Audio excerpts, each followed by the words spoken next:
Titanic sub. What happens next after sounds detected in search? News that noises have been picked up in the hunt for a missing submersible has offered a glimmer of hope that the 5 men on board are alive. Before going into details, kindly subscribe to our channel for concise, trend-focused news. Stay ahead of the curve and never miss out on the latest trends. Join our community and be in the know. Subscribe now. The sounds were recorded by sonar buoys in a massive rescue operation, which is racing against time to find the Titan in the middle of the Atlantic Ocean. It was lost on a deep-sea voyage to the Titanic wreck 3 days ago. Underwater operations have been relocated to investigate the noises, the US Coast Guard has said, but so far they haven't found anything. And with oxygen supplies expected to run out at about 10 o'clock Greenwich Mean Time on Thursday, the next few hours are critical. The US Coast Guard says noises were heard on Tuesday and Wednesday, but it does not yet know what the noises are. It says the US Navy is analyzing the data, but so far it remains inconclusive. Some media reports have suggested the noises were heard at 30-minute intervals. Deep-sea experts who spoke to the BBC say it is hard to determine what these noises might be without seeing the data, and Rear Admiral John Mauger, who is leading the search, has also confirmed the source of them is unknown. But it is possible they could be short, sharp, relatively high-frequency noises, made from within the sub by hitting a hard object against the end of it. Frank Owen, from the Submarine Institute of Australia, says he is confident, based on the information available, the sounds are coming from inside the vessel. If there was a 30-minute interval, it's very unlikely to be anything but human-related, he told the BBC. The men on board include British businessman Hamish Harding, 58, British-Pakistani businessman Shahzada Dawood, 48, his son Suleiman, 19, and Stockton Rush, 61, the chief executive of OceanGate, which runs the voyages at a cost of $250,000, £195,270 per head.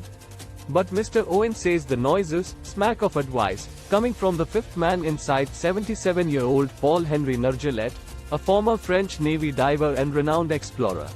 He would know the protocol for trying to alert searching forces. On the hour-and-a-half hour, you bang like hell for 3 minutes, Mr. Owen said. Banging on the vessel's hull every half hour is standard naval protocol around the world for stricken vessels aiming to send word of their location to rescuers, Mr. Owen told LBC News. The decision to relocate the search indicates authorities are thinking similarly. But in previous maritime searches, like those for missing Malaysian Airlines flight MH370 in 2014, and the Russian submarine Kursk in 2000, underwater noises were heard too, and yielded no results. And Rear Admiral Mauger has said there are a lot of metal objects at the Titanic side that could have been causing the noises. The other ray of hope is that these sounds were picked up by the sonar buoys, listening devices dropped from aircraft or ships, at all, Mr. Owen says.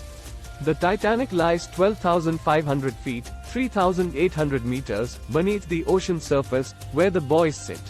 All forms of electromagnetic radiation, including radio and radar, are mostly useless underwater, but sound can travel fast over great distances.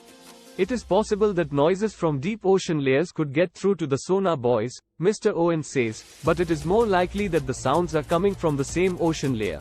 It is very difficult to hear noise below the top layer because the sound gets refracted by this drop in temperature.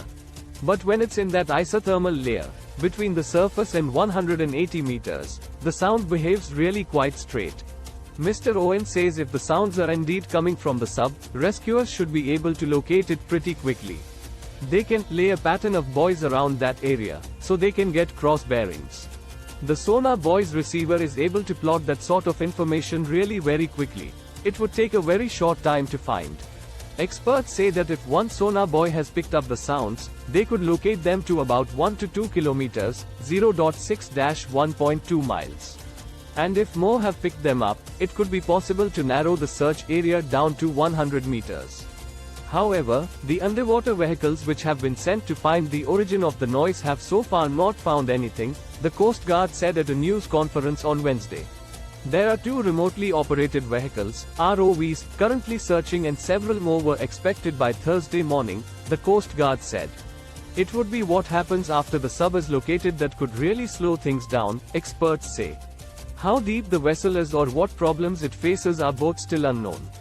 It is quite possible that the submersible is actually on the surface somewhere and hasn't yet been found, David Russell, a former Royal Navy officer who helped search for the curse, told the BBC. If the sub is in the top layer of the ocean, a retrieval could be fairly quick. But if it is at deeper levels, and needs help resurfacing, that would be a complex task. We're then talking about bringing it back to the surface using some form of sophisticated drones to attach wires and ropes to the vessel, then to pull it up or put it onto a crane, Mr. Russell said. We've done that kind of thing before, though never, as far as I'm aware, at this kind of depth. But an operation like that would probably require equipment that Mr. Owen says isn't available in the area yet. US and Canadian agencies, navies and commercial deep-sea firms are all helping the rescue operation, which is being run from the US city of Boston in Massachusetts. Scouring the search zone are military planes, a submarine and a number of ships, some equipped with underwater ROVs, remotely operated vehicle. However, those are more useful for gathering information rather than in the event of any retrieval, Mr. Owen says. You need heavy-duty equipment to bring something up like that, he adds. Even bringing the extra cable down that you're going to hook on needs a huge winch of its own, because you are talking about probably 5 to 6 kilometers of wire.